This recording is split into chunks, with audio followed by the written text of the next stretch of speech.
سلام طعنا هابلنا زي خبركم تقاتلتنا الساعات زبلنا يوم حابريتاتات حزنا لكم مسينا لنا ثلماقن كند رستاتهم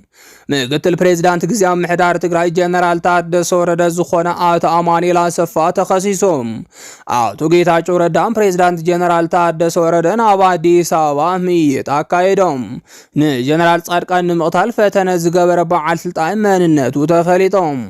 ብዛዕባ አቶ ዓለም ገብረዋህድ ዝምልከት ሓዱሽ ዜና ካብ ትግራይ ተሰሚዖም ዝብሉን ካልኦትን ኣለውና ሕጂ ድማ ናብ ዝርዝሮም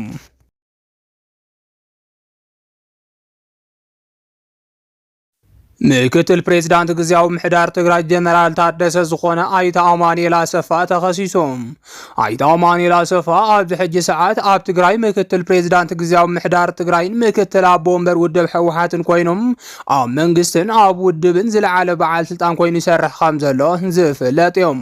ቅድሚ ኩናት ላዕለዋይ ኣመራርሓ እቲ ውድብን ሓላፊ ፍትሒ ቢሮ ትግራይ ኮይኑ ዘገልግል ዝነበረ እዚ ናይ ሕጊ ምሁር ሎሚ ድማ ኣብ ትግራይ ካብቶም ኣብ ናይ መንግስትን ውድብን ዝለዓለ ስልጣን ዘለዎም ሰባት ሓደ ኮይኖሎም አይተ አማኑኤል አሰፋ ኣብቲ ጆኖሳይዳዊ ውግእ ትግራይ ከም ዝኾነ ይኹን ኣመራርሓ ሕወሓት በረኻ ወፂኡ ዝተቃለሰ ኮይኖም ድሕሪ ስምምዕነት ፕሪቶሪያ ድማ ኣብ መጀመርታ ምምስራት ግዚያዊ ምሕዳር ትግራይ ብጌታቸው ረዳ ስልጣን ተዋሂብዎ ፀኒሖም ይኹን እምበር ብዙሕ ከይፀንሐ ኣመራርሓ ሕወሓት ኣብ ክልተ ክኽፈሉ ድሕሪ ምጅማሮም አይተ አማኑኤል እውን ናይቲ ብዶክተር ደብረጽዮን ዝምራሕ ሕወሓት ምድጋፉ ስዒቦ ብዕሊ ካብቲ ዝነበረ ስልጣን ደብዳቤ አይቶ ጌታቸው ረዳ ተባሪሮም ካብዚ ሽዑ ግዜ ዝጀመረ ተቃውሞ ድማ አንጻር ጌታቸው ረዳ ኮይኑ ኣብ ዝተፈላለዩ ሚድያት ክቃለስ ምጽንሑ ይዝከር ብፍላይ ኣብ መወዳእታ ምውራር ስልጣን አቶ ጌታቸው ረዳ ኣብ መንጎ ክልቲኦም ዝነበረ ኣፈላላይ ሰማይ ዓሪጉ ምንባሩ ይፍለጥ ኣብ መንጎ ክልቲኦም ናይ ኩናት ቃላት በርቲዑ በብግዚኡ ናብ ሚድያ እንዳቀረቡ ክጻረፉ ምጽንሖም ይዝከር ይኹን እምበር ሎሚ ዝቃላሕ ዘሎ ዜና ስዒቡ ግን አቶ ጌታቸው ረዳን አይተ አማኑኤል አሰፋን ዝነበሮም ባእሲ ካብ ቃላት ላዕለ ምዃኑ ይሕበራሎም ምክንያቱ ድማ አይተ አማኑኤል አሰፋ ናብ አዲስ አበባ ጉዕዞ ደው ከም ዘበለን ምክንያቱ ድማ ኣብ አዲስ አበባ ክእሰር ከም ዝኽእልን ድሕሪ ምሕባር እዮም ናይዚ ምክንያት ድማ ኣብ አዲስ አበባ ብጌታቸው ረዳ ተኸሲሱ ብፌደራል ፍርድ ቤት ዝጸደቐ ናይ እስር ትእዛዝ ስለ ዘለዎ እዩ ተባሂሉ ዳተሓበረሉ ይርከብ አይተ አማኑኤል አሰፋ እቲ ብጌታቸው ረዳ ዝምራሕ ዝነበረ ግዚያዊ ምሕዳር ከይፈረሰ ኣብ መቐለ ኣብ ዝነበረሉ ንጀነራል ጻድቃንን ጌታቸው ረዳን ንምቕታል ሰባት ኣዳልዩ ፈተነ ቀትረት ኣቀናቢሩ ነይሩን ተባሂሉ ምኽሳሱ ስዒቦም እዚ ክሲ ከምዚ ዝበሃል ዘሎ ብጌታቸው ረዳ ይኹን ወይ ብኻልእ ኣካል ይጀመር ዝተጻረየ ሓበሬታ ዋላ እኳ ይሃሎም አይተ አማኑኤል ግን ንመንግስታዊ ስራሕቲ ይኹን ንግሊ ጉዳይ ናብ ኣዲስ ኣበባ ምኻድ ደው ኣቢሎም ምክንያቱ ድማ ፌደራል መንግስቲ ብቐጥታ ከኣስሮ ይኽእል ተባሂሉ በእቲ ውድብ ስለዝተሰግአ ምዃኑ ዝረኸብናዩ ሓበሬታ የረድም ብኻልእ ዜና ድማ ላዕለዋይ ኣመራርሓ ውድብ ሕወሓት ዝኾነ አቶ ዓለም ገብረዋህድ ዝምልከት ሓዱሽ ዜና ካብ መቐለ ተሰሚዖም ንዝተወሰነ ኣዋርሕ ኣዕሪፉ ዝጸንሐ ሓሜት ኣብ ልዕሊ ፖለቲካ ውድብ ሕወሓት ሎሚ እውን ብሓደ ኣገራሚ ክስተት ከም ዝጀመረ እንዳተሓበረ ይርከብ ከም ዝፍለጥ ውድብ ሕወሓት ብደገን ብውሽጥን እንዳተፈተነ ከም ዘሎን ኣብ ታሪኹ ዝለዓለ ፈተና ምህላውን ክሕበር ጸኒሖም ብመሰረት እዚ ድማ ካብቲ ኣብ ዝሓለፈ ወርሒ ብፌደራል መንግስቲ ዝተገበረሉ ኣሻጥራዊ ዝረዛን ውድብ ሕወሓት ብተወሳኺም ሎሚ እውን ብውሽጣዊ ኣፈላላይ ይሰኣ ከም ዘሎ እዩ ምንጭታት ዝገልጹ ዘለው ብፍላይ ሎሚ ድማ ኣብ ውሽጢ ውድብ ሕወሓት ካሊእ ፖለቲካዊ ኣፈላላይ ከም ዘሎ ምሕባር ስዒቡ ድማ ንፖለቲካ ትግራይ ካሊእ ዕረፍቲ ዘስእን ጉዳዩ ተባሂሉ ይቃላሕ ምህላው እዩ ውድብ ሕወሓት ተጽዕኖ ፈጠርትን ገበርትን ሓደግትን እንዳተባሃሉ ዝጽውዑ ኣመራርሓ ከም ዘለዎ ብስፍሓት ዝፍለጥ ኮይኖም ኣብ መንጎ ዞም ኣመራርሓ ቅድሚ ሕዚ ዝተፈጠረ ኣፈላላይ ድማ ነቲ ውድብ ዋጋ ኣኽፊልዎ እዩ ካብቶም ስራሕ ኣፈጸምትን ኣባል ማእኸላይ ኮሚቴ ሕወሓትን እንዳተባሃሉ ዝንገረሎም ዝነበሩ ከም በዓል ጌታቸው ረዳን ካልኦትን ካብቲ ውድብ እንትእገዱ ድማ ኣብ ልዕሊ እቲ ውድብ ጠበሳ ቀሚጡ ምሕላፉ ይነገረሎም ሎሚ ድማ ካሊእ ጠበሳ ክፈጥር ዝኽእል ዜና ካብ ትግራይ ብስፍሓት ሕወሓት እንዳተሰምዐ ይርከብ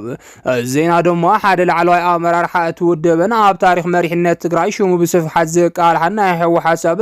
ምስቶም ሕዚ ዘሎ ኣመራርሓ እቲ ውድብ ከም ዝተባእሰ ዝገልጽ ሓበሬታ ተቃሊሑሎም እዚ ላዕለዋይ ኣመራርሓ ውድብ ሕወሓት ዝኾነ ኣቶ ዓለም ገብረዋህድ ኮይኖም ሕዚ ምስቶም ዘሎ ኣመራርሓ ውድብ ሕወሓት ከም ዝተባእሰ እዩ ዝገልጸሉ ዘሎ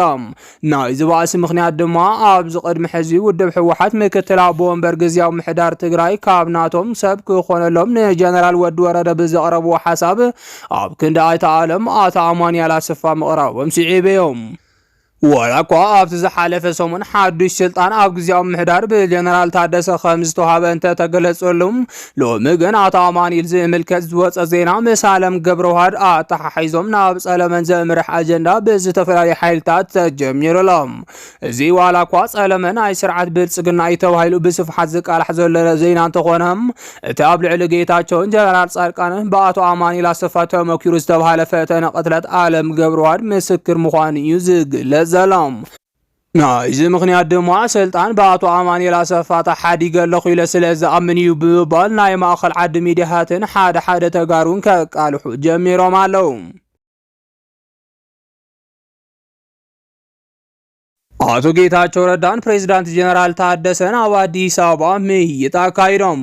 ነበር። ፕሬዝዳንት ትግራይ ዝኾነ አቶ ጌታቸው ረዳን ናይ ሕዝብ ፕሬዝዳንት ጀነራል ታደሰ ወረደን ኣብ አዲስ አበባ ምስ ናይ ፌደራል መንግስት ሰበስልጣናት ኮይኖም ትማሊ ምይይጥ አካሂዶም። ብፍላይ አቶ ጌታቸውን ወዲ ወረደን ነባዕሎም ንንውሕ ዝበለ ሰዓት ምይይጥ ከም ዘካይዱ ዝተሓበረ ኮይኖም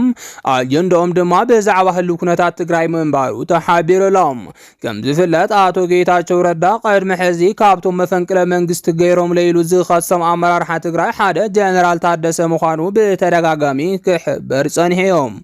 ጀነራል ታደሰ ወረደ ካብ ስልጣኑ ከውርዶ ነይሩኒ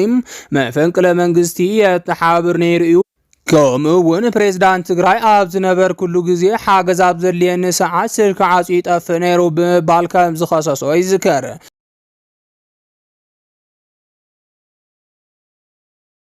ኣብ ዝተፈላለዩ ጀነራል ታደሰ ዝመርሖም ኣኼባታት ንጌታቸው ዘይተቐትልዎ ዝብል ሓሳብ እንትወሃብ ምንም ምእረምታ ከይሃበ ሓሊፍዎ እዩ ብምባል ቅድሚ ሕዚ ጌታቸው ንወዲ ወረደ ዝኸሰሰ ኮይኖም ብሓፈሻ ወዲ ወረደ ናይቲ ብዶክተር ደብረጽዮን ዝምራሕ ውድብ ሕወሓት ተለኣኺዩ ክብል ከሲስዎ ምንባሩ ይዝከር እዮም። አይተ ጌታቸው ረዳ በዛሓደረ ስጋት ስልጣኑ ገዲፉን ኣብ አዲስ አበባ ኣብ ዝተጓዓዘሉ ግዜም ወዲ ወረደ ፕሬዝዳንት ኮይኑ ከም ዝተሸመ ይፍለጥ እዮም። ድሕርቲ ኣብ አዲስ አበባ ዝተገበረ ስነ ስርዓት ሽሞት ወዲ ወረደ ድማ ንጌታቸው ረዳ ንመቐለ ሒዙ ክምለስ ዝገበረ ጻዕሪ ከም ዘይተሳኽዐሉ ይፍለጥ። ወዲ ወረደ ኣብ መቐለ ናይ መሰነይታ ፕሮግራም ከካይደሉ ከም ዝሓሰበ ብግልጽ ዝተዛረበ ኮይኖም ይኹን እምበር እኹል ጋበለኒ እዩ ናትኩም መሰነይታ ኣየድልየንን ዝብል ግልጽ መልሲ ካብ ጌታቸው ተዋሂቡ ምንባሩ ይፍለጥ። ካብ ዝተለዓለ ድማ ባእሲ ወዲ ወረደን አቶ ጌታቸውን ጫፍ ዓሪጉ ከም ዝነበረ ናይ ኣደባባይ ምስጢር ኮይኑ እዮም። ይኹን እምበር ሎሚ ካልእ ሓድሽ ሓበሬታ ካብ አዲስ አበባ ተሰሚዑሎም። እዚ ሓበሬታ ድማ ጀነራል ታደሰን ጌታቸው ረዳን ድሕሪ ፕሬዝዳንትነት ወዲ ወረደን ንፈለማ ግዜ ኮፍ ኢሎም ብዛዕባ ትግራይ ምምያጦም ዝገልጽ እዮም። እዚ ካብ አዲስ አበባ ዝተረኸበ ሓበሬታ ስዒቡ ድማ ጀነራል ታደሰ ሕወሓት ክሒዱ ምስ በዓል ጌታቸው ረዳ ወጊኑሎ ናብ ዝብል ክስ ሰምሪሑ ይርከብ። ብፍላይ ደገፍቲ ውድብ ሕወሓት ርክብ ጀነራል ታደሰን ጌታቸውን ብዙሕ ከም ዘይሐጎሶም እዩ ብስፍሓት ዝቃላሕ ዘሎም። ብተመሳሳሊ ዜና ድማ ካብ ቢሮ ርእሰ ምሕዳር ትግራይ ሓዱሽ ዘሰምር ዜና ከም ዝተሰምዐ ተሓቢሮም። ካብ ቢሮ ርእሰ ምሕዳር ትግራይ ኣብዚ ሕጂ ሰዓት ንብዙሓት ብዘተሰንበደ መልክዑ ሓዱሽ ዜና ከም ዝተሰምዐ ዝገልጽ ዜና ወፂኦም። ከም ዝፍለጥ ኣብዚ ሕጂ ሰዓት ትግራይ ዝመርሕ ዘሎ ግዚያዊ ምሕዳር ትግራይ ምዃኑ ይዝከር እዩ። እቲ ግዚያዊ ምሕዳር ትግራይ ጀነራል ታደሰ ወረደ ዝምራሕ ዘሎ ኮይኖም ምስቲ ኣብ ትግራይ ዝለዓለ ተቐባልነት ከም ዘለዎ ዝንገረሉ ውድብ ሕወሓት ድማ ኣብ ጎንፃኣትዮም ከም ዘለው ይንገረሎም። ዋላ እኳ ዕላው ዝኾነ ተቃውሞታት ኣብ ልዕሊ ጀነራል ታደሰ ወረደ ኣይምጾም ብውሽጢ ግን ምስ ውድብ ሕወሓት ዝነበረ ርክብ ይብጠስ ከም ዘሎ እንዳተገለጸ ይርከብ። ምክንያቱ ድማ ጀነራል ታደሰ ወረደ ገና ኣብ ናይ መጀመርታ ስልጣኑ ብሕወሓት ዝተወሰኑ ውሳነታት ከልዕሎም ምጅማሩ ስዒቦም ብፍላይ ኣብ ወረዳ እንድርታን ራያን ዝተወሰኑ ናይ ሕወሓት ውሳነታት ብሰንኪ ጀነራል ታደሰ ወረደ ክልዓሉ ከም ዝተገበሩ ይፍለጥ። ብፍላይ ኣብ ወረዳ እንድርታ ዝተሓደጉ ማህተማት ክምለሱ ብምግባር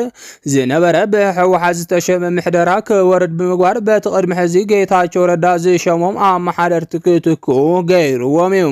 ነዚ ስዒቡ ድማ ኣብ መንጎ ሕወሓትን ወዲ ወረደን ዝነበረ ርክብ ዳርጋና ምቁራፅ በፂሑ ከም ዘሎ ክግለጽ ፀኒሖም።